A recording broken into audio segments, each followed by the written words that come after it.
지금부터 사물 인터넷, IoT 지식능력 검정 기출문제 해설을 시작하겠습니다. 해설을 시작하기 전에 이 IoT 지식능력 검정에 대한 시험에 대한 전반적인 내용을 말씀드리면 80분 동안의 시간에 시험을 볼 수 있도록 되어 있고요. 80분 동안에 50문항의 시험 문제를 풀게 되어 있습니다. 50문항의 문제를 풀게 되어 있고, 그 다음에 사지선다형 형태로 4개 중에 답안을 하나 고르는 이런 형태의 성격을 가지고 있고요.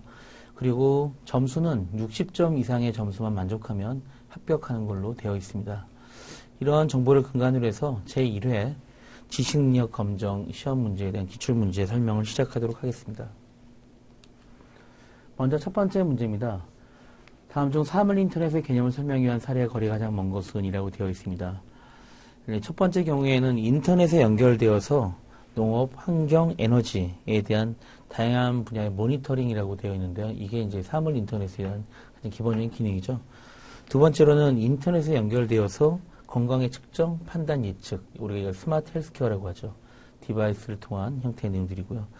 3번은 인터넷에 연결되어서 가격 비교를 통한 제품 합리적 구매. 이건 사물 인터넷이 아니어도 기본적인 웹사이트를 통해서 가격을 비교 검색하고 물건을 구매하는 이런 형태의 패턴이죠. 이것도 유선과 무선으로 다 할 수도 있고. 그 다음에 4번 주변의 다양한 제품의 진흥을 통한 부가가치 증가. 이거 맞죠? 단순한 형태의 제품 판매가 아니라 그 제품으로 말미암아 지속적인 형태의 서비스가 만들어지고 그거를 통해서 이익 창출이 가능한 이런 형태가 사물 인터넷 비즈니스 모델이 되는 것이죠. 그래서 답은 3번입니다.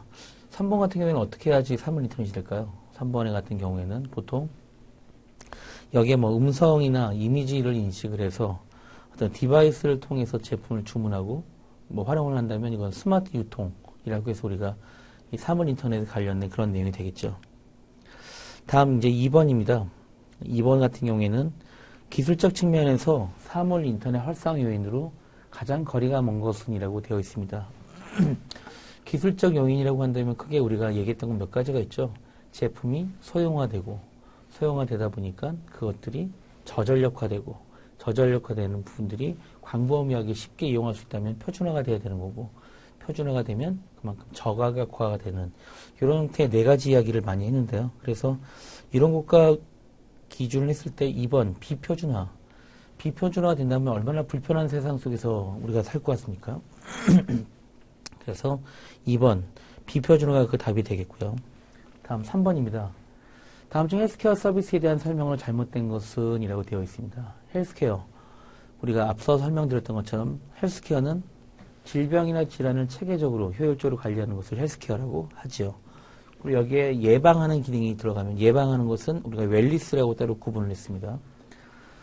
그 다음에 지속적으로 다양한 유형의 신체 상태를 측정 후 주요 값들의 수준이나 변화량을 바탕으로 건강 상태를 알려주고 그에 적합한 대응 방안을 제시해주는 것. 이거 역시 헬스케어였죠. 그 밖에 헬스케어 플랫폼은 실시간으로 수집된 건강 데이터 이런 것들을 기반으로 해서 거기에 알맞는 어떤 피트니스 및 의료 서비스를 연결해 줄 수 있도록 하는 개방형 API를 제공해 주고 있죠. 4번 스마트 도어락, 스마트 밸브, 스마트 램프 이런 것들은 뭐에 관한 겁니까? 홈에 관련된 거죠. 그래서 이건 헬스케어에 대한 서비스가 아니라 홈 IoT에 관련된 그런 내용들이 되겠습니다. 다음 4번 다음 중 누구든지 쉽게 사물 인터넷 생태계에 참여할 수 있게 해주는 요소를 설명한 내용으로 가장 거리가 먼 것은 자 기술의 표준화 맞죠? 누구나 사물 인터넷 활성화에 대한 요인이기도 합니다. 기술의 표준화 새로운 무선 통신 기술의 채택 글쎄요. 새로운 무선 통신 기술을 채택하면 이것이 사물 인터넷 생태계를 만족할 수 있는 그런 요소일지 모르겠네요. 3번 칩셋과 기술의 모듈화 저런 것들이 이제 소형화를 이루게 되는 거고 그 다음에 그런 것들이 칩셋과 기술이 모듈화 되다 보니까 관련된 형태의 내용들에서 다양하게 쉽게 디바이스를 구성할 수 있겠죠. 다음 표준 운영 프로그램하고 그 다음에 인터페이스의 제공을 가능하게끔 한다. 이런 API가 가능하고 하는 것들이 이런 생태계, 개방형 개방형생태계에 쉽게 참가할 수 있는 그런 기준이 되겠죠. 그래서 사물 인터넷 생태계가 활성화되면서 나타나는 현상 자체가 기술의 표준화, 그 다음 칩셋과 기술의 모듈화, 개방화, 이런 것들을 예로 들 수 있습니다. 그 다음에 또 하나 추가 나오면 API의 제공.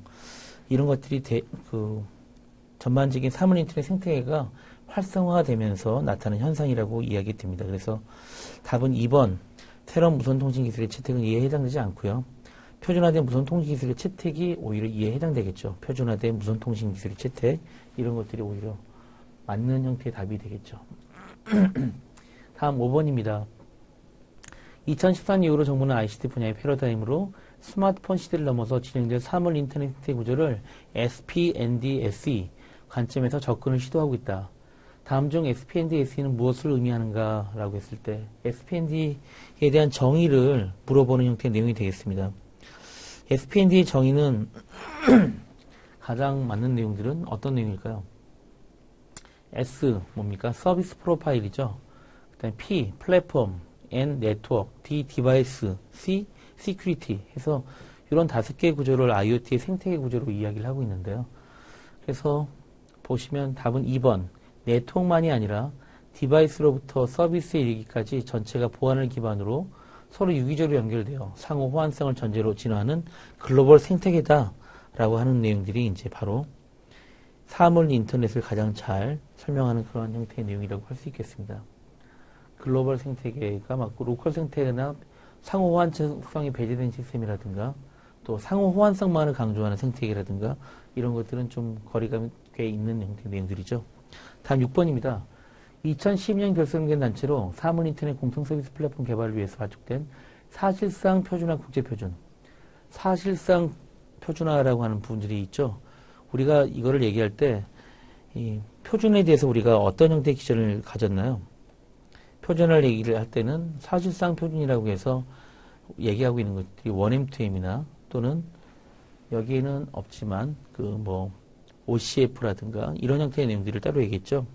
그래서 1M2M 자체는 사물 인터넷 공통 서비스 개발을 위한 플랫폼 개발을 위한 사실상의 표준화 단체로 우리가 이야기를 하고 있습니다. 그 다음에 이것 말고 따로 있는 게 이제 국제 표준이었죠. 그래서 IEEE라든가 IETF, 3GPP 이런 것에서 개발한 그런 내용들이 이제 국제 표준에 대한 내용들인데요. 사실상 표준화 국제 표준 이제 이런 것에 대한 표준이 굉장히 중요한 내용이죠. 우리 여기서 답은 1M2M 되겠습니다. 1M2M은 어떤 겁니까? 이 글로벌 표준화 기관이라고 얘기하는 우리나라 같은 경우에는 TTA, 한국정보통신기술협회가 되겠죠. TTA를 포함해서 일본이라든가 유럽, 미국, 중국 이런 형태의 각종 산업협회가 다양한 연구기관, 이런 대학을 중심으로 해서 같이 참여한 그런 표준화 기구가, 사실상 표준화 기구가 1M2M이 되겠습니다. 다음 중 사물 인터넷 디바이스를 이용해요. 사용량에 따라 보험료를 다르게 내는 자동차 보험을 지칭하는 용어는 무엇인가? 이건 점수를 주려고 낸 그런 내용들 같아요. 우리가 UBI라고 그러죠. 사용량에 근거한 인슈런스 보험이다. 그래서 UBI라고 합니다. OBD는 뭡니까? 온보드 다이그노스틱스. 자동차 안에 이렇게 모듈로서 같이 포함되어 있어서 차량을 진단해주는 그런 형태의 내용을 OBD라고 하죠. ESL은 뭡니까? 일렉트로닉 쉘프 레이블이라고 그래서 우리 마트, 유통점 마트 가면 부착되어 있는 가격표 있죠. 가격표 그거를 이제 전자화시켜서 리모컨이나 직비 통신 같은 것들을 이용해서 가격에 대한 값을 변화하는 시간에 따라서 변화하는 가격이량을 바꾸는 형태의 내용들을 우리가 ESL이라고 합니다. O2O, 온라인 투 오프라인 뭐가 있습니까? 이 동네의 찌라시는 다 내 손에 있다라는 배달의 민족 이런 것 같은 세탁 서비스, 자동차 세차 서비스, 주차장 파킹 서비스 이런 대표적인 형태의 내용들 온라인 투 오프라인, O2O라고 이야기를 하고 있습니다. 8번 다음 중 사물 인터넷 디바이스들이 보안에 취약하게 만드는 요소로 거리가 먼 것은? 보안에 취약하게 만드는 요소, 이게 이제 중요한 내용이죠. 보안에 취약하게 된 가장 큰 요소 몇 가지를 우리가 이따가 꼽았는데요. 제한된 배터리 용량 및 컴퓨팅 파워. 이건 사실 가장 큰 이제 문제가 있죠. 이 제한된 배터리 용량이나 컴퓨팅 파워 때문에 보안을 취약하게 만들 수 있는 그런 요소죠. 강력한 보안을 걸려고 해도 걸 수가 없으니까요. 그 다음 두 번째로는 데이터 전송과 관련된 경량 알고리즘의 부재. 역시 마찬가지죠. 데이터 전송을 하는데 경량 알고리즘이 있어야 네트워크 트래픽도 감소시키고 아울러서 쉽게 전송할 수 있는 건데 경량 알고리즘이 없다 보니까 굉장히 여러 가지 제한 요소가 많은 사물 인터넷 디바이스한테는 굉장히 힘들어하는 내용들이죠. 메시업 보안 기술의 부재. 이거 역시 마찬가지입니다. 메시업 보안 기술이 부재가 있기 때문에 이용자의 프라이버시 보호가 굉장히 어려운 것이죠. 그래서 이런 것들은 디바이스들이 보안에 취약하게 만드는 그런 요소고요. 짧은 통신 거리가 오히려 짧은 통신 거리는 오히려 긴 통신 거리보다 보안에 덜 취약하죠. 그렇죠? 그래서 4번 짧은 통신 거리가 여기에 정답이 되겠습니다. 다음 9번 다음 괄호 안에 들어갈 알맞은 용어는 무엇인가? 무엇은 특정 서비스에 종속적이지 않으면서 사물 인터넷 기반으로 다양한 서비스를 제공하기 위해 사물 데이터의 수집 제공, 사물 기계 관리, 연결 기능을 제공하는 공통 시스템을 일컫는다라고 되어 있습니다. 뭡니까? 공통적인 시스템이죠. 사물 인터넷의 데이터의 수집 제공, 기기 관리, 연결 기능. 우리가 이걸 뭐라고 했습니까? 플랫폼이라고 얘기하죠. 그래서 사물 인터넷 플랫폼은 특정 서비스에 종속적이지 않고 사물 인터넷을 기반으로 해서 다양한 서비스를 제공하기 위한 공통 시스템. 그래서 사물 인터넷 플랫폼이 정답이 되겠습니다. 다음 10번입니다. 사물 인터넷 구성 요소별 보안 위협의 종류 중 장치, 센서와 관련된 보안 위협에 해당되는 것은? 자, 우리가 이것을 얘기할 때 장치, 센서의 보안 위협으로는 뭐가 있습니까? 뭐 대표적으로 악성 코드라든가 바이러스, 코드 삽입, 재사용 공격, 그다음에 제로데이, 취약점이나 이런 것들이 이제 포함되는 건데요. 이런 것들이 이제 대표적으로 장치에 대한 것들이고요. 다음 데이터 위반 조회에 관련된 것들이 서비스나 네트워크 관련된 보안 위협에 관련된 것들이고요. 서비스 거부 공격은 어떤 겁니까? 서비스 거부는 네트워크와 관련된 보안 위협이죠. 그 다음에 프라이버시 침해는 개인정보 유출에 따른 형태의 내용들이기 때문에 실제 장치 센서와 관련된 보안 위협은 복제 공격이 되겠습니다. 복제 공격 같은 것들이 이제 실제적으로 이제 보안 위협에 관련된 내용들이죠. 다음 11번입니다. 11번 사물 인터넷의 보안 공격의 유형 중 다음이 설명하고 있는 것은 무엇인가? 특별한 장치나 자원, 서비스에 권한이 없는 사용자나 장치가 접근을 시도한 후 그것들을 조작하거나 물리적인 손상을 입히도록 하는 보안 위협. 요거는 이제 비인가 접근을 이야기하고 있습니다. 비인가 접근은 특정한 장치나 자원, 서비스에 권한이 없는 공격자는 다양한 형태의 보안 위협을 가하기 위해서 비인가된 접근을 한 후에 그것들을 조작하거나 물리적인 손상을 주는 그런 형태의 내용들을 비인가 접근이라고 얘기합니다. 특히 원격으로 제어되는 그런 기기들에는 이런 위협에 더 많이 노출될 수가 있기 때문에 굉장히 보안 취약이 발생을 하고 있죠. 이런 내용들이 이제 비인가 접근을 얘기하는 것들이고요. 다음 문제 12번입니다. 12번은 사물 인터넷 플랫폼은 초기의 응용 서비스 도메인 분야별로 별도의 플랫폼을 구축하고 서비스를 추진하였으나 최근에는 기존의 서비스에 대한 융합 서비스 확산 및 생태계 활성화를 위해 수평적 통합 플랫폼 구조를 제공하고 있다. 처음 얘기했던 것은 뭡니까? 수직적 플랫폼이라고 우리가 얘기를 많이 하죠. 그래서 해당되는 서비스마다, 응용 서비스마다 별도의 플랫폼들이 만들어지는 것들을 우리가 얘기를 하고 있고요. 우리가 이제 최근에는 기존의 서비스 간의 융합 서비스에 좀 더 쉽게 되는 것들, 그다음에 생태계 활성화를 위해서 수평적 플랫폼, 사물 인터넷 공통 플랫폼이라고 하는 것들을 만들어 놓고 거기에 서비스 프로파일 같은 것들을 인게이지하는 형태로 얘기를 하고 있죠. 그래서 미래의 사물 인터넷 플랫폼의 모습과 가장 거리가 먼 것은 어떤 것이냐라고 이야기를 하고 있습니다. 여기서 정답은 4번이죠. 4번 도메인 중심 생태계 형성은 센서 네트워크 관점에서의 특성이죠. 도메인 중심은 센서 네트워크 그 형태의 플랫폼의 특징이고요. 전반적인 개방형 구조, 수평적 통합, 인터넷 기반 글로벌 규모. 이거는 사물 인터넷에 대한 수평적 통합 플랫폼 구조를 이야기하고 있는 그런 내용이 되겠습니다. 사물 인터넷 플랫폼은 사물 인터넷 서비스 구조상에서 사물과 서비스가 요구하는 공통 기능을 제공한다. 공통 기능을 제공한다. 다양한 사업자들을 위한 서비스를 쉽게 개발할 수 있게 한다. 뭐 이런 것들이죠. 서비스 개발들을 위한 플랫폼 기능들이 제공되는 인터페이스. 딱 보시면 어플리케이션 프로그래밍 인터페이스. 정답 4번이 되겠죠. 4번이고 API 자체가 이제 앱 구현 소프트웨어 요소들이 각각 어떻게 상호작용하는지를 구체적으로 정하는 것들. 그래서 현재 앱 서비스 같은 것들을 결국 소프트웨어 부품들의 결합들이잖아요. 그래서 그 API는 부품들 간의 연결을 가능하게끔 하는 그런 형태의 내용이라고 생각하시면 되겠습니다. 그래서 API가 정답이 되겠습니다. 뭐 HTTP 같은 경우는 뭡니까? HTTP는 이건 HTML 같은 걸 이용해서 웹상에서 정보를 주고받는 그런 형태를 지원해주는 프로토콜을 HTTP라고 하죠. 그 다음에 이제 XML은 뭡니까? XML은 확장성이 없는 일반 HTML 자체를 그것의 단점을 보완하기 위해서 Extensible Markup Language, 그래서 그런 것들을 위해서 개발된 문서 그 형식의 언어를 XML이라고 합니다. SOAP이라고 하죠. SOAP. 이거는 Simple Object Access Protocol이라고 우리가 얘기를 하고 있는데요. 이건 이제 웹상에서 HTTP나 HTTPS 뭐 이런 것들, 그 다음에 SNTP 이런 것들을 통해서 XML 기반의 메시지 교환을 지원하는 그런 통신 프로토콜을 우리가 SOAP이라고 합니다. 그래서 여기서의 정답은 4번 API가 되겠습니다. 다음 14번입니다. 사물 인터넷 장치 관리 기술 중 자원 제약적인 디바이스, 수십 킬로바이트 램, 수백 킬로바이트 플래시 메모리를 관리하기 위한 목적으로 개발된 것은, 이거는 이제 라이트 웨이트, 가벼운 형태의 무게 부담감이죠.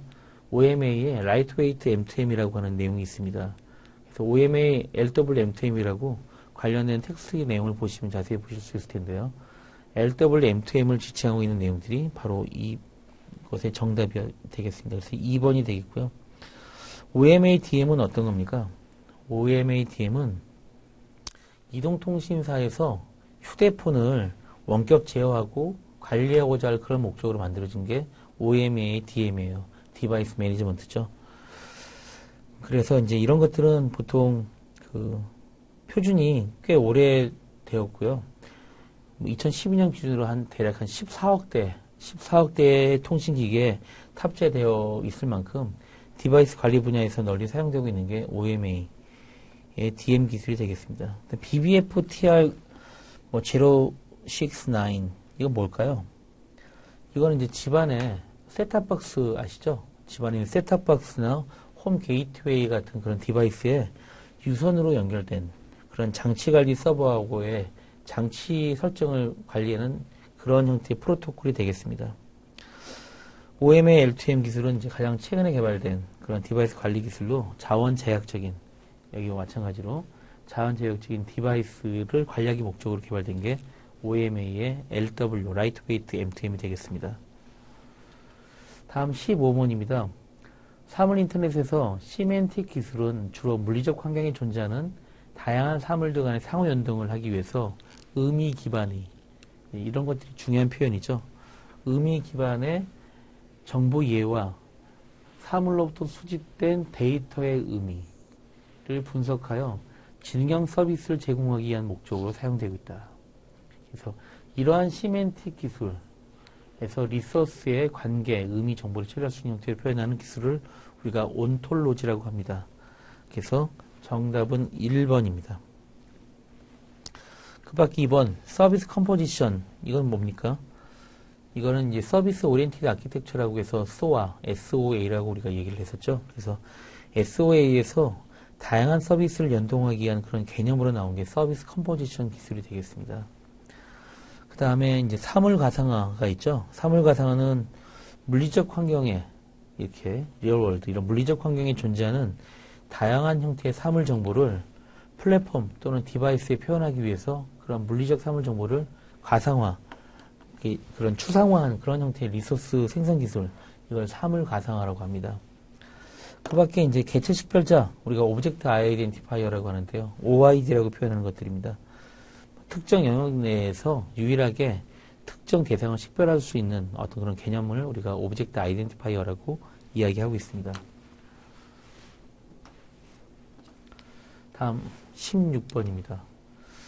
다음 중 아래 내용에 해당하는 것은 무엇인가 하고 되어 있습니다. 127바이트의 MTU를 가지는 IEEE 802.4 프레임 안에서 IP 버전 6 패킷을 수용하기 위해 IP 버전 6 헤더를 압축한 것.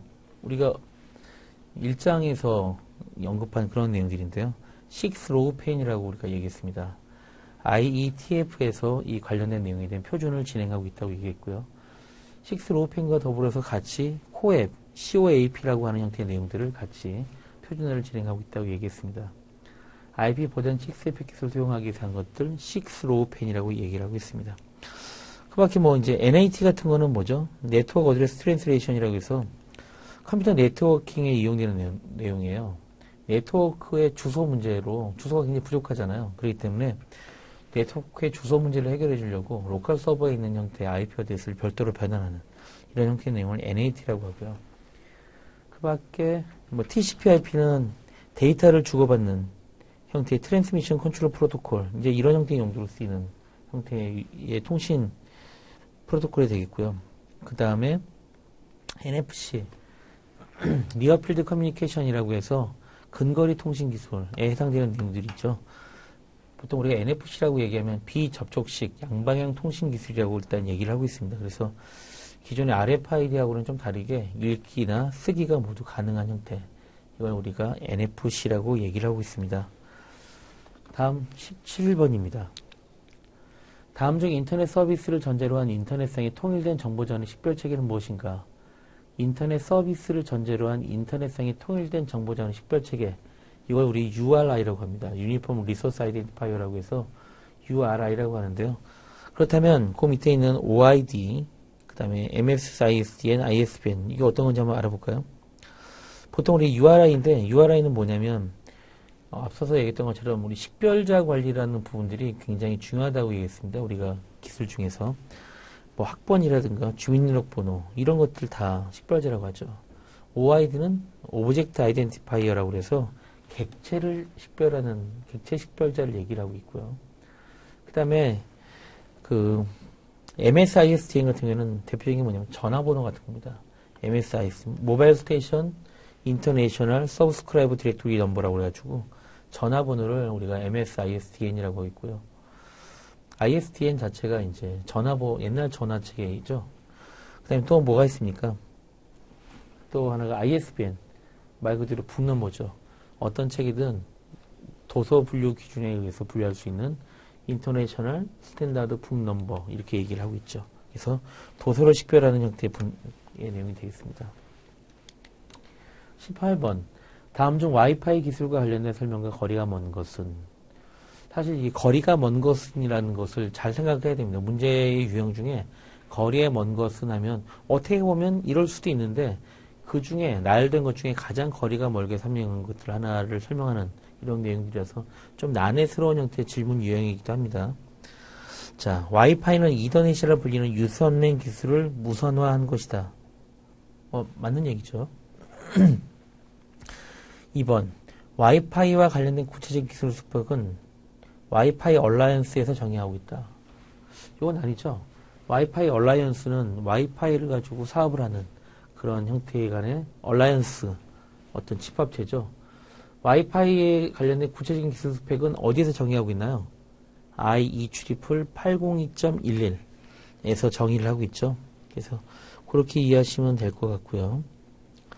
그 밖에 와이파이, 그 다음에 ISM 대역인 2.4GHz, 5GHz 외에도 다른 주파수 대역을 이용하는 와이파이 기술도 존재하죠.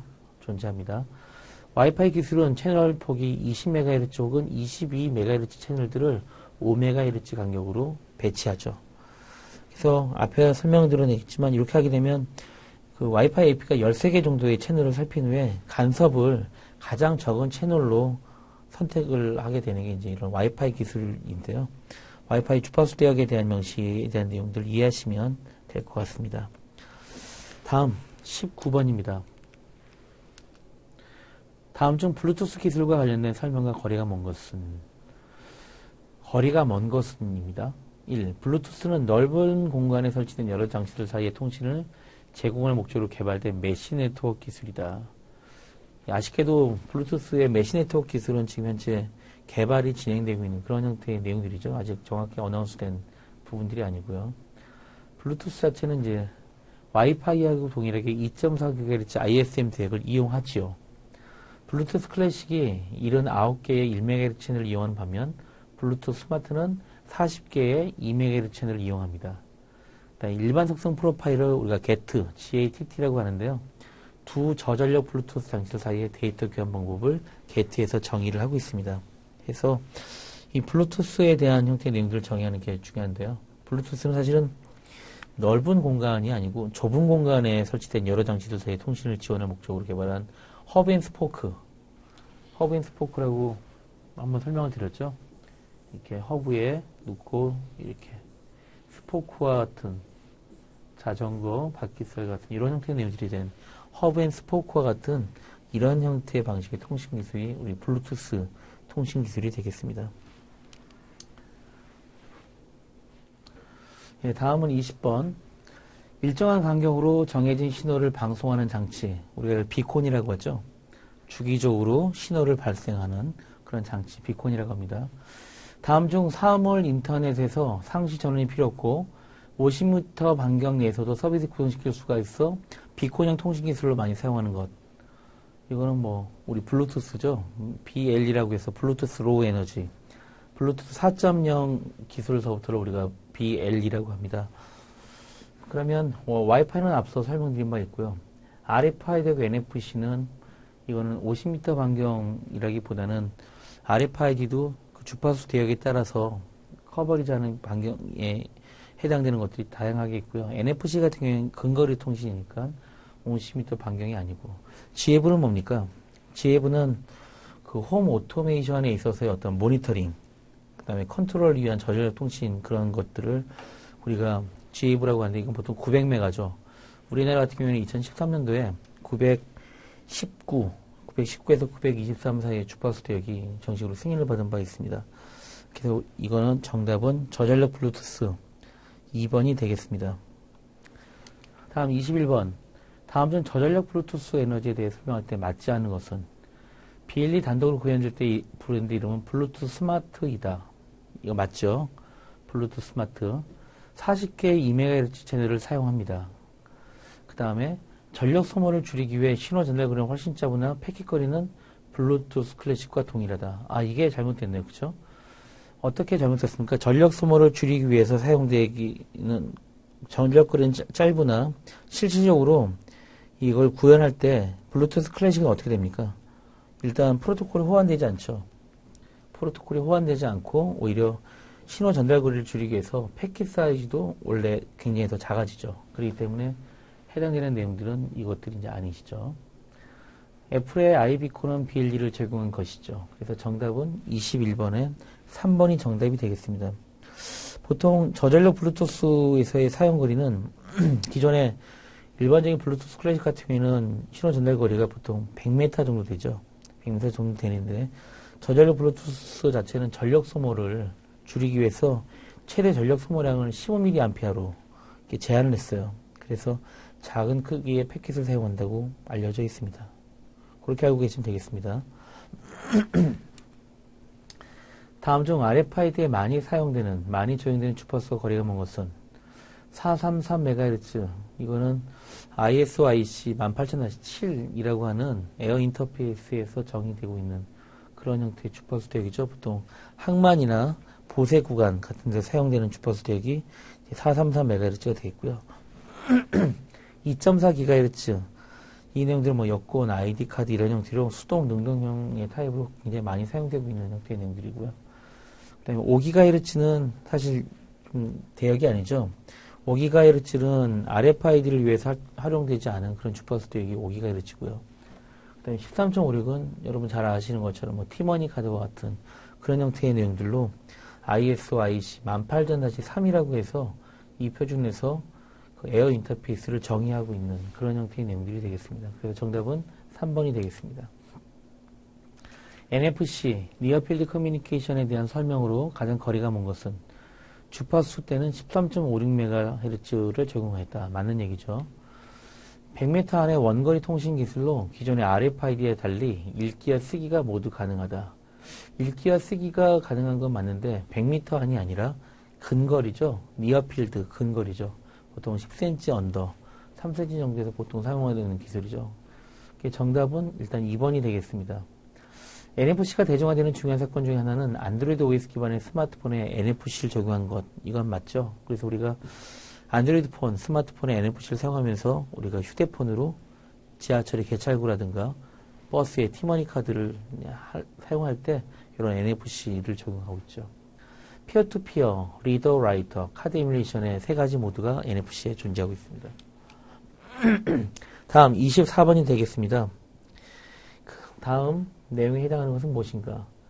컴퓨터 정보 시스템에서 서비스가 자원으로 구성되고 해당 자원에 대한 URI 주소, 유니폼 리소스 인포메이션 아이덴티파이어, 유니폼 리소스 아이덴티파이어에 해당되는 주소와 CRUD 오퍼레이션을 통해서 서비스를 제공받을 수 있는 개념 아키텍처로 대표적으로 HTTP 프로토콜을 통해서 구현된다.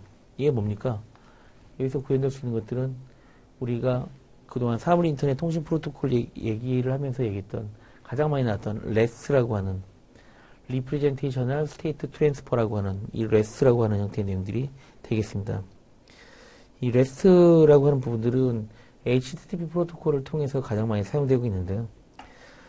REST 자체는 이제 컴퓨터 정보 시스템에서 서비스가 리소스라고 하는 자원으로 구현되고 해당 자원에 대한 URI 주소, 그 다음에 CRUD 오퍼레이션을 통해서 해당 서비스를 제공받을 수 있다는 그런 개념입니다. 그래서 굉장히 단순하게 구성되어 있기 때문에 웹 플랫폼이나 사물 인터넷 플랫폼에서 REST 아키텍처 모델을 따르고 있고요. 이제 이런 개발을 위한 API도 굉장히 단순해서 개발자들이 이걸 통해서 개발하는 그런 기회를 제공하고 있는 게 바로 REST가 되겠습니다. 정답은 2번 REST가 되겠습니다. 다음 중 빅데이터 활용에 필요한 요소 기술이 아닌 것은 빅데이터에 활용한 요소 기술 어떤 내용들이 있습니까? 빅데이터를 활용하기 위해서 필요한 요소 기술로서 우리가 얘기되고 있는 가장 많은 것들은 일단 데이터 관리 기술이죠. 데이터를 어떻게 관리하느냐에 대한 그런 내용과 데이터를 처리하는 것, 관리, 처리, 그 밖에 분석하고 저장하고 데이터를 관리를 하는데 분석하고 저장하고 처리하고 하는 이런 기술들이죠. 그래서 빅데이터를 생성하는 기술은 실제로 빅데이터 활용에 필요한 요소 기술이 아니죠. 그래서 정답은 1번 빅데이터 생성 기술이 되겠습니다. 26번 다음 중 스마트 커넥티드 디바이스, 스마트 커넥티드 뭔가 다 사물 인터넷을 지칭하는 그런 용어들이죠. 라 불리는 사물 인터넷 디바이스들이 본격적으로 출시되게 된 계기에 해당되는 제품은 이 사물 인터넷 디바이스들이 가장 본격 출시하게 된 배경 자체는 사실은 스마트폰에 대한 활용 때문이었습니다. 그래서 정답은 스마트폰입니다. 스마트폰이 개발되고 실제적으로 LTE라든가 와이파이 이런 다양한 통신 기술의 활용으로 사물 인터넷이 활성화된 배경이 되었습니다. 그래서 2010년 일반 PC보다 스마트폰의 이 출하 대수가 앞질러지기 시작했죠. 그래서 그걸 배경으로 사실은 사물 인터넷이 같이 활성화된 그 배경이 되었습니다. 정답은 4번 스마트폰이 되겠습니다. 27번 다음 중 사물 인터넷 플랫폼을 기반으로 사물에 대한 가상화를 통해서 손쉽게 사물 기반의 서비스를 생성하고 다양한 데이터 표현 방식을 사용하더라도 상호 의미를 이해하며 지능적인 서비스를 제공하기 위한 의미하면 우리 뭐라고 했습니까? 시멘틱이죠. 시멘틱이고 이런 시멘틱을 가능하게 한 기술로 온톨로지라고 하는 부분들을 이미 앞서 설명했습니다. 그래서 시멘틱에 대한 부분들이고요. 27번에서 묻고자 하는 내용은 좀 다르지만 커넥티비티, 이건 사물 인터넷에서 사물과 인터넷을 연결하는 가장 중요한 연결성에 대한 것들이 커넥티비티죠. 커넥티비티 아주 중요한 부분이죠. 그다음에 프라이버시가 있어요. 데이터가 지켜지는 데이터 프라이버시에 대한 내용들이고요. 디바이스 매니지먼트, DML에 대한 기능들 얘기했죠. OMA, DM이라든가 또 경량형 디바이스를 관리하기 위한 LWM2M 등을 설명한 바 있습니다. 그래서 정답은 1번 시멘틱에 대한 내용들이 되겠습니다. 28번 동일한 와이파이 공유기에 여러 대의 노트북이나 스마트폰을 연결해 이용하면 통신 속도가 떨어진다. 다음 중 그 이유를 설명하는 것은 이건 어떤 내용이 됐을까요?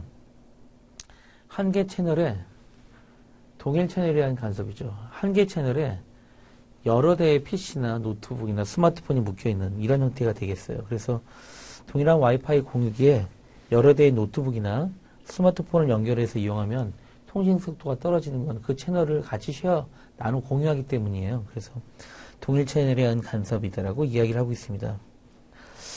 동일 채널 말고도 어떠한 형태의 간섭이 있습니까? 이제 인접 채널에 의한 간섭이 있죠. 인접 채널은 동일한 지역에 여러 대의 와이파이 AP를 이용하는 경우가 있습니다. 그래서 특히 서로 다른 네트워크를 구성하는 경우 서로 중첩되지 않은 채널들을 이용을 해야 되는데, 설정을 해야 되는데, 그렇지 못한 경우 이렇게 인접 채널에 의한 간섭이 있을 수 있습니다. 그래서 이웃 채널에 의한 간섭이 있을 수 있다라고 해서 인접 채널에 의한 간섭이라고 하고요. 밑에 애드옥 모델은 뭡니까?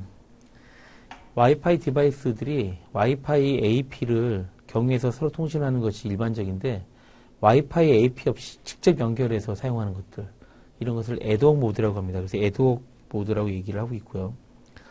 또 미모는 뭐죠? 미모, 멀티플 인풋, 멀티플 아웃풋이라고 되어 있죠. 이거는 뭐냐면 다중 입력, 다중 출력 그런 시스템에서 데이터의 송신과 수신에 있어서 복수 개의 안테나를 이용하는 시스템, 미모 안테나라고 많이 하죠. 그래서 복수 개의 안테나를 이용하는 시스템을 말하는 것을 우리가 미모라고 얘기합니다. 그래서 정답은 1번 동일 채널에 의한 간섭이 되겠습니다. 다음 29번. 사물 인터넷 서비스는 사람이나 사물, 공간과 같은 구체적인 객체나 프로세싱과 같은 추상적인 객체가 만들어내는 데이터를 기반으로 한다. 이러한 객체들은 기본적으로 자기 자신을 나타내는 고유한 ID 값을 갖고 있으며 자신과 관련된 혹은 자신을 둘러싸고 있는 다양한 환경이나 위치, 시간 혹은 자원 등과 관련된 다양한 값들을 부가적인 데이터로 제공하게 된다. 무엇에 대한 정의일까요? 다음 중 이와 같은 물리적인 값을 정기적인 신호로 만드는 장치, 뭡니까? 센서죠. 물리적인 값들을 정기적인 신호로 만드는 장치, 센서라고. 링크 이론은 뭡니까? 오픈소스 하드웨어 플랫폼에서 얘기했던 링크 이론, 해당되는 레퍼런스 보드가 되겠죠. 액추에이터는 뭡니까? 액추에이터는 센서나 이런 것들에 의해서 실제적으로 구동하는 엔드단의 실행자, 우리가 액추에이터라고 하죠. GPS는 여러분들 잘 아는 것처럼 위치 항법 장치의 내용들을 우리가 GPS라고 얘기합니다. 그래서 정답, 29번의 정답은 3번 센서가 되겠습니다. 다음 30번입니다. 다음 중 오픈소스 하드웨어의 목적으로 가장 적절한 것은? 오픈소스 하드웨어 뭐라고 했습니까? 다 개방형이고 모든 것이 오픈되어 있다. 무료다. 뭐 이런 얘기를 했죠. 그래서 하드웨어의 설계 소스 결과물, 회로도, 자재명세서, PCB 도면 등만 무료로 제공한다. 아니죠. 펌웨어라든가 OS 해당되는 내용도 같이 제공하는 거죠. 그래서 2번 하드웨어 설계 소스 결과물 뿐 아니라 그것을 목적에 맞게 구동하는 소프트웨어, 펌웨어나 응용 프로그램 등의 설계 소스 결과물까지도 무료로 공개하는 것 포함하다. 이게 OSHW죠. 3번 하드웨어 설계 소스 결과물 뿐 아니라 그것을 목적에 맞게 구동하는 소프트웨어의 설계 소스 결과물의 일부를 무료로 공개하는 게 아니라 전체를 무료로 공개하는 것이죠. 다음 4번 하드웨어 설계 소스 결과물 뿐 아니라 그것을 목적에 맞게 구동하는 소프트웨어의 설계 소스 결과물까지도 유료화하는 것을 말한다. 그래서 2번이 목적으로 가장 적절한 형태의 내용이 되겠습니다. 31번 다음 중 2005년 이탈리아에 탄생하여 널리 사용되는 오픈소스 하드웨어 플랫폼 중 하나. 이탈리아. 갑자기 좋은 친구가 생각나죠? 아두이노. 2번 아두이노가 되겠습니다. 애트메 회사의 AVR이나 코어텍스 M3를 탑재한 마이크로 컨트롤러 보드로서 인베디드 시스템 개발 경험이 전혀 없는 사람들도 쉽게 접근할 수 있도록 개발 툴과 회로 등 관련된 모든 내용을 오픈소스 형태로 제공하고 있는 사물 인터넷 디바이스 하드웨어 플랫폼 아두이노라고 합니다. 비글번의 블랙도 있을 거고요. 라즈베리 파이 이런 부분들이 있죠. 워터멜론, 블랙 이글 다 못 들어본 형태의 내용들이네요. 32번 다음 중 사람 뇌파의 종류와 변화 패턴을 측정하여 사람의 의도를 파악할 수 있는 생식정도. 사람 뇌파 BCI, 브레인 컴퓨터 인터페이스, 뇌 컴퓨터 인터페이스. 2번 빅데이터 기술, 3번 인베디드, 4번 마이크로 시스템. 이건 보나마나 1번이네요. 그쵸? 브레인 컴퓨터 인터페이스라고 해서 BCI라고 합니다. 그래서 사람의 뇌파로 뭔가를 지정하고 움직이게끔 하는 이런 기술들. 그래서 변화 패턴을 측정해서 사람의 의도를 파악할 수 있는 생식기술, 우리가 브레인 컴퓨터 인터페이스 BCI라고 합니다. 그래서 정답은 1번이 되겠습니다. 다음은 33번입니다. 다음 중 아래 내용에 해당되는 것은 무엇인가? 사물 인터넷 발전으로 인해 인터넷 연결기가 기하급수로 늘어난 전명이며 이를 위해 128비트의 주소 체계로 3.4 곱하기 10의 38승계란 거의 무제한에 가까운 주소를 가질 수 있는 프로토콜이 사물 인터넷의 필수 조건으로 등장하기 시작했다. 이게 뭔가요? 이게 IP 버전 6라고 하는 부분들이죠. 그리고 이것들을 사물 인터넷에 도입하게 한 그런 형태의 내용들이 6로우펜과 같은 형태의 내용들이 되겠습니다. 그래서 답은 2번 IP 버전 6가 되겠습니다. 뭐 IP 버전 6 같은 경우 이 32비트 체계의 주소를 사용하는 IP 버전포가 약 43억 개의 주소밖에 활용하지 못한다는 것에 대해서 그 단점을 해결 가능성을 제공한 게 바로 이 내용이 되겠습니다. 그래서 어떻게 보면 IP 버전 6는 사물 인터넷의 필수 조건이라고 생각하시면 되겠습니다. 다음 34번. 다음 중 소형, 저전력, 저비용, 저거리 무선 통신을 지향하며 I27880.15.4 기반으로 사물 인터넷 디바이스 사이에 통신에 필요한 특수한 요구사항들을 고려해 초기부터 꾸준히 발전되어 온 기술 802.15.4 한번 생각나는 거 뭐 있습니까? WPAN, 와이어리스 퍼스널 에어 네트워크 하면서 지그비가 생각나시죠? 그래서 이거는 정답 지그비가 되겠습니다. G웨이브 조금 전에 했고요. 블루투스 했고요. RFID 같이 했죠. 자, 지그비가 관련된 형태의 표준 기술이 되겠습니다. 지그비 자체는 소형, 저전력, 저비용, 저거리 무선 통신 이런 것들을 지향해서요. I27802.15.4에서 그 표준을 정의를 하고 있습니다. 초기에 뭐 모토로라나 한유엘 같은 데서 중심이 돼서 기술 개발이 시작된 이후에 실제적으로 I27802.15 워크그룹에 제한된 형태의 내용들이 이 내용이 되겠습니다. 35번. 다음 중 빅데이터 분석 알고리즘 중 고객들의 구매 결정, 해지, 소비율 등을 설명할 기준이 되는 명확한 가정이나 데이터가 있을 경우이면 군집화와 상반되는 것, 군집화와 상반되는 것, 분류죠. 클래시피케이션. 답은 분류가 되겠습니다. 2번 분류가 되겠고요. 1번 연관규칙 학습은 뭡니까? 연관규칙 학습은 우리가 뭐 양파, 그 다음에 양파랑 같이 먹을 수 있는 또 다른 거 어떤 걸 얘기를 하면 갑자기 뭐가 있을까요? 양파와 햄을 얘기한다. 그러면 갑자기 연관되는 게 햄버거 뭐 이런 것들이 연관되듯이 뭐 하나 몇 가지를 얘기를 하면 그때 연관규칙에 의해서 분류되는 것들 이런 부분들을 우리가 연관규칙이라고 얘기를 합니다.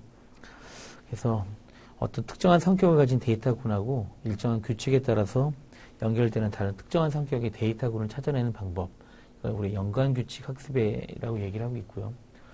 분류가 이제 방금 설명하는 고객들의 구매 결정이나 해지, 소비율 이런 것들이 분류에 의해서 가능한 것들이죠. 감성 분석, 우리 소셜 네트워크에 대한 데이터를 분석을 해서 분석하는 그런 방법들 우리가 감성 분석이라고 얘기를 하고 있습니다. 어쨌든 뭐 컴퓨터 기술을 이용해서 사람들이 쓰는 언어들 이런 것들을 분석하는 어떤 자연어 처리 기술에 기반한 것들이 바로 감성 분석이 되겠고요. 감성 분석을 통해서 우리가 알아낼 수 있는 것은 긍정이냐, 부정이냐, 아니면 긍부정의 중립적인 생각을 갖고 있냐, 이런 것들에 대해서 글쓴이가 특정 주제에 대해서 갖고 있는 성향을 파악하는 것, 기법, 이런 것들을 감성 분석이라고 하고 있고요. 회계 분석은 뭡니까? 회계 분석은 어떤 현상을 구성하는 종속 변수의 어떤 값의 변화, 이런 것들을 하나 이상의 독립 변수 값을 변화시키는지, 아니면 그것이 어떻게 변화시키는지에 대한 여부를 찾아내는 분석 방법. 우리가 그걸 회계 분석이라고 합니다. 여기서의 정답은 35번의 정답은 2번 분류가 되겠습니다. 36번 다음 중 전송 지원과 패킷送신율이 높은 네트워크 환경에서 저사양의 하드웨어로 동작되는 센서 디바이스의 RESTful 웹 서비스를 지원하기 위한 경량 프로토콜로 개발된 것은 우리 RESTful과 경량하면 생각나는 거 없습니까? IETF에서 표준을 정의하고 있는 코앱이라고 하는 형태의 내용이 되겠죠. 그래서 Constrained Application Protocol, 코앱에 대한 정의를 이야기를 하고 있습니다.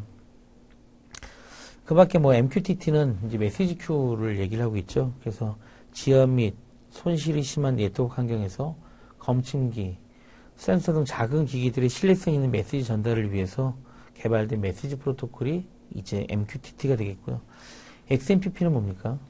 우리 제보라고 해서 막 직거리는 뭐 이런 형태의 메신저 프로토콜을 얘기를 했죠. 그래서 XML 기반 메신저 프로토콜이고요. IETF에서 표준화를 진행하고 있습니다. 뭐 XMPP, Extensible Messaging and Presence Protocol, 뭐 요 내용들 역시 지금까지 얘기했던 그런 내용들이죠. XMPP. 자, 그래서 정답은 2번 코앱, Constrained Application Protocol이 되겠습니다. 37번, 다음 중 미세 가공 기술을 이용하여 소형화된 기계나 전기기계, 소자를 만드는 데 사용되는 기술로 실리콘이나 수정, 유리 등을 가공해 초고밀도 집적기로나 머리카락보다도 가는 기어장치 혹은 손톱 크기의 하드디스크 등 초미세 기계 구조물을 만드는 기술은 무엇인가? 여러 번 나왔는 내용인데요. 텍스트에서 3번 MEMS 기술이 되겠죠.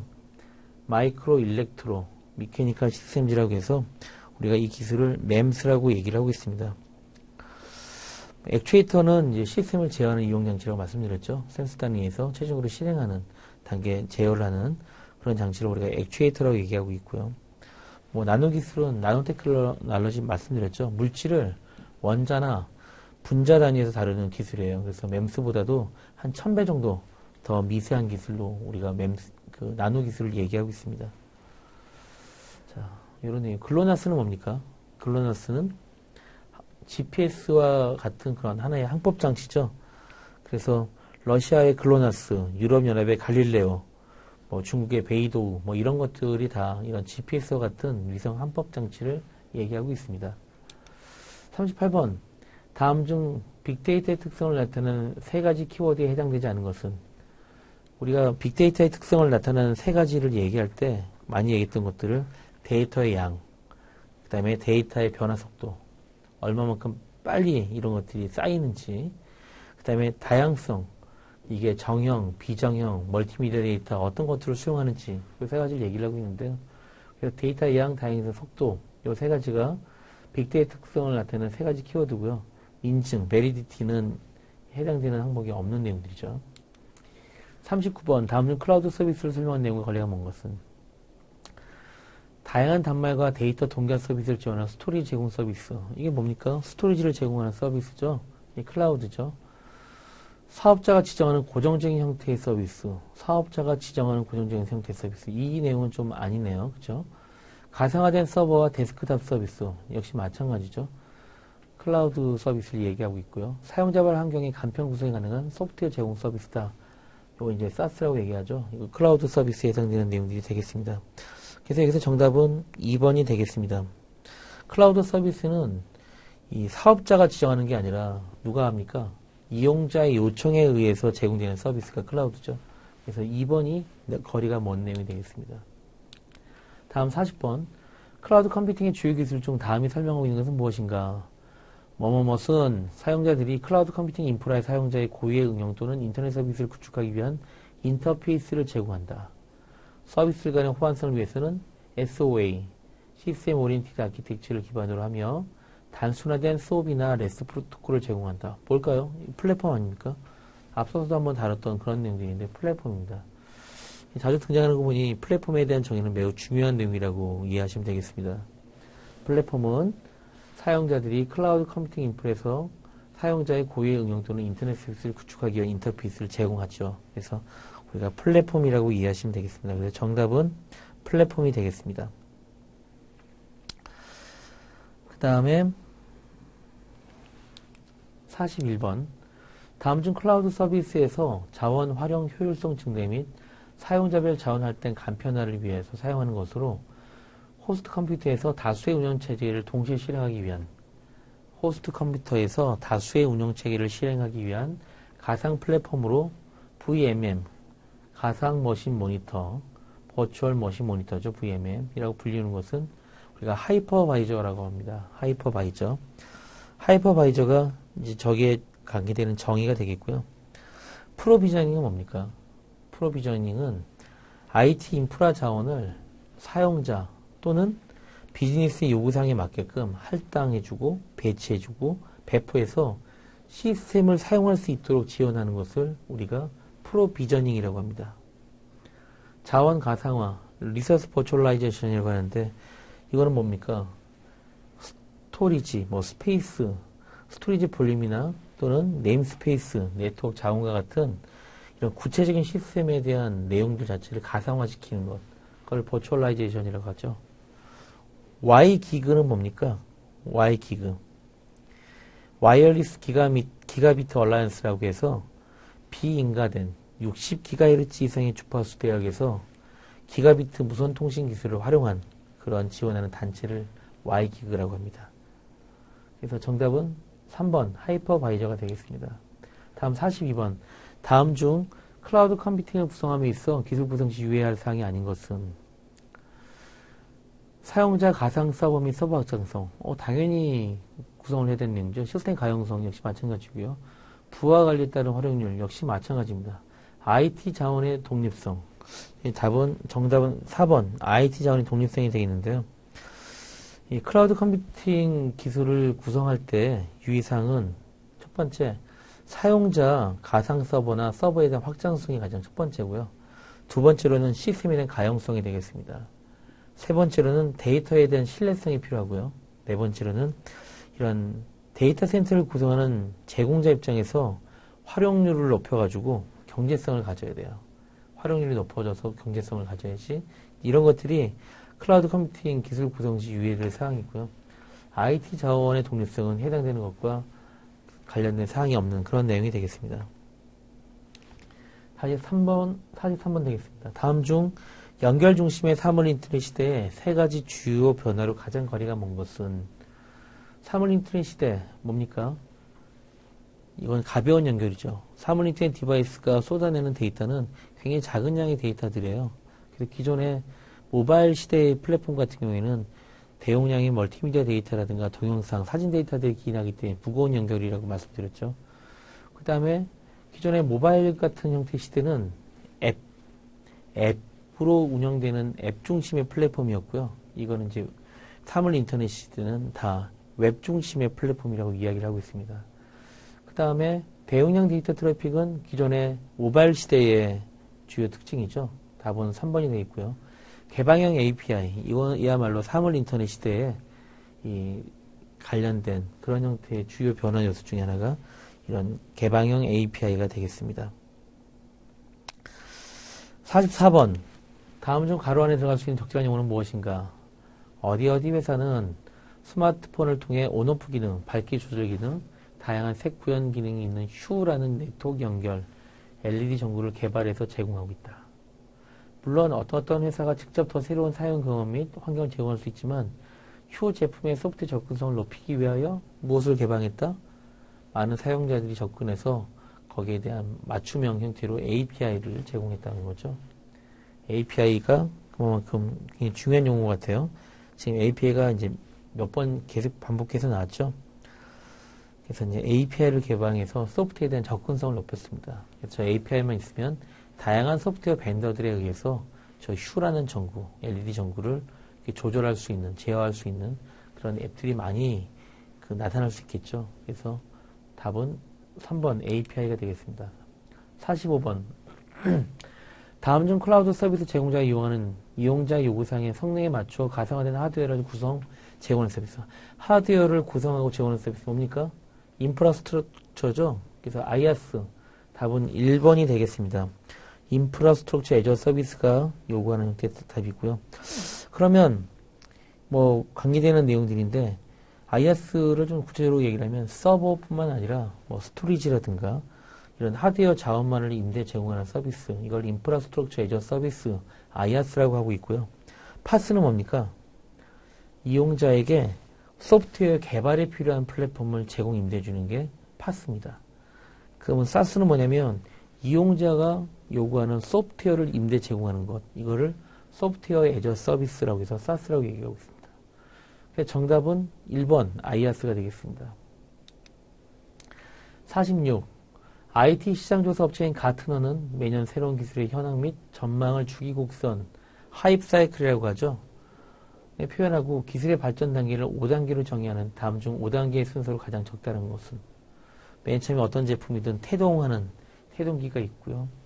이게 이제 거품기를 지나서 그 거품기에 대해서 태동했던 그 내용들을 서비스나 제품을 다시 재조명, 각성을 하죠.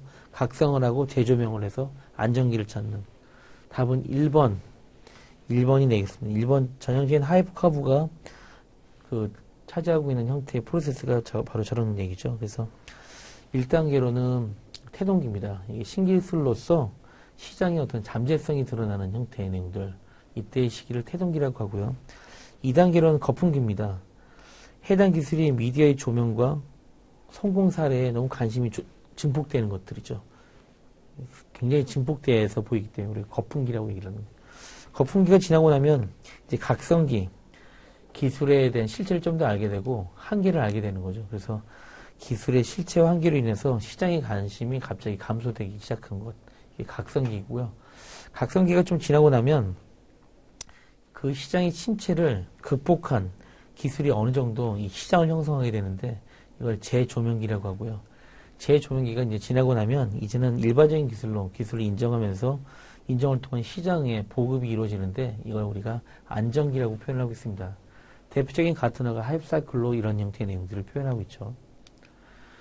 47번 다음 중 아래에서 설명하는 IT 생태계의 건강성과 경쟁력을 측정하는 평가 지표로 알맞은 것은 생태계가 외부 환경의 변화에도 흔들리지 않고 대처할 수 있는 능력. 이건 이제 마치 국어 시험을 보는 듯한 그런 기분이죠. 이제 보통 우리가 산업 생태계 건강성이나 경쟁력을 평가하는 지표로 이제 뭐 강건성이라든가 생산성, 혁신성, 뭐 신시장 창출 능력 이런 것들을 이제 많이 따지는데요. 이제 이런 것들은 그 측정 지표로 나와 있는 몇 가지 내용들이 있어요. 그래서 사물 인터넷 비즈니스 모델링을 통해서 우리가 한번 이 내용들을 학습할 수 있겠는데요. 생태계가 외부 환경의 변화에도 흔들리지 않고 대처할 수 있는 거 강건해야 되죠. 강건성에 해당되는 내용을 이야기를 하고 있습니다. 그래서 평가 지표 중에 평가 지표의 내용들이 어떤 건지 내용을 아시면 내용을 선택하는 데 굉장히 좋으실 것 같습니다. 그래서 강건성이라고 하는 것은 시장에 의해 외부 환경에서 변화하고 흔들리지 않고 대처할 수 있는 능력이 있다 보니까 어떻습니까?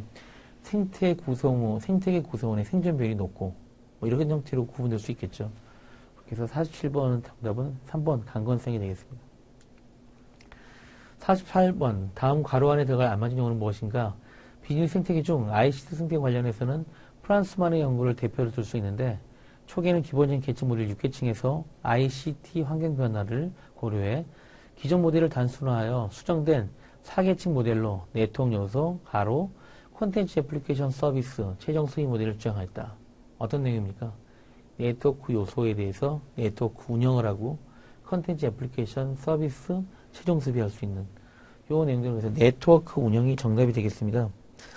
이제 프란스만의 내용들에 대해서 뭐 대략적인 그 개념, 정의만 이해하고 있어도 내용이 들어갈 수 있는 내용들이 되겠어요. 이 프란스만이 6단계로 어떤 생태계, 계층 모델을 제시를 했는데요. 그게 이제 네트워크 요소, 네트워크 운영, 연결성, 미드웨어, 콘텐츠, 애플리케이션, 서비스, 최종 소비 이런 형태로 6단계가 구성됩니다. 대략적으로 한번 쭉 몇 차례 반복해서 읽어보시면 프란스만의 모델이 어떤 것인지 대충 이제 가늠이 되시는 형태로 이해하실 수 있을 것 같습니다. 다음 49번 비즈니스 모델을 설계하기 위해서 참조할 모델 거리가 먼 것은 티슈 모델, 테크노 비즈니스 통합 분석 모델이라고 해서 사물 인터넷의 생태계 모델 자체를 정의한 그런 형태의 모델 중에 하나입니다. 그런 형태의 모델들이고요. 그 다음에 비즈니스 모델 캔버스, 다른 말로 이제 나인블럭이라고도 얘기를 하죠. 그래서 캔버스처럼 길게 펼쳐놓고 나인블럭 형태를 이제 설명하는 이런 내용들이에요. 그래서 비즈니스 모델의 탄생이라는 책을 통해서 이제 설명된 내용들인데, 크게 회사가 그 어떤 고객 니즈에 맞는 제품, 서비스를 어떻게 만들고 어떻게 전달해서 어떻게 수익을 창출하겠다라고 하는 그런 비즈니스 모델을 9개의 블록으로 구성해서 그걸 채워나감으로써 비즈니스 모델을 설계하는 것들이 이제 비즈니스 모델 캔버스고요. 파이브포스 모델은 그 미국의 하버드대학교의 경영대학 교수 마이클 포터가 산업구조 분석 기법으로 이제 한 그런 형태의 내용들이 있겠습니다. 그래서 파이브포스 모델이 있고요. 뭐 저런 내용을 모르더라도 이 균형 성과 관리 BSC라고 하는데, 저거는 인사 조직에 있어서의 조직 관리 BSC라고 줄여서 얘기하죠. 거기에 해당되는 그런 형태의 이야기가 되겠습니다. 50번 마이클 포터는 한 기업이 속해 있는 특정 산업의 경쟁 질서를 결정하는 5가지 요인 파이브 포스 이론이죠. 에 대해서 설명하였다. 다음 중 마이클 포터가 제시한 스마트, 커넥티드 제품의 세 가지 요소가 아닌 것은 마이클 포터가 얘기하고 있는 형태의 내용들은 어떤 한 기업이 속해 있는 특정 산업의 경쟁 질서를 결정하는 데에는 5가지 그런 요인과 힘이 있는데 5가지 경쟁력으로 얘기하고 있는 게 구매자의 교섭력, 그 다음에 기존 경쟁 업체들 간의 경쟁 특성이나 강도, 그 다음에 신규 진입의 위험, 대체 상품의 위협, 그다음에 공급자의 교섭력, 이렇게 5가지를 꼽았어요. 예, 그렇게 했는데 스마트 커넥티드 제품의 3가지 요소가 아닌 것이라고 이제 우리가 문제에서 묻고 있죠. 커넥티드나 스마트 제품의 이 3대 요소는 물리적인 요소, 스마트 요소, 연결성 요소예요. 그래서 경쟁적 요소는 해당성이 없습니다. 그래서 여기서의 정답은 경쟁적 요소가 되겠습니다. 물리적, 스마트, 연결성 요소가 마이클 포터가 제시한 3가지 요소가 되겠습니다. 이상으로 해서 제1회 IoT 직능력 검정 시험 문제를 한번 다뤄봤습니다.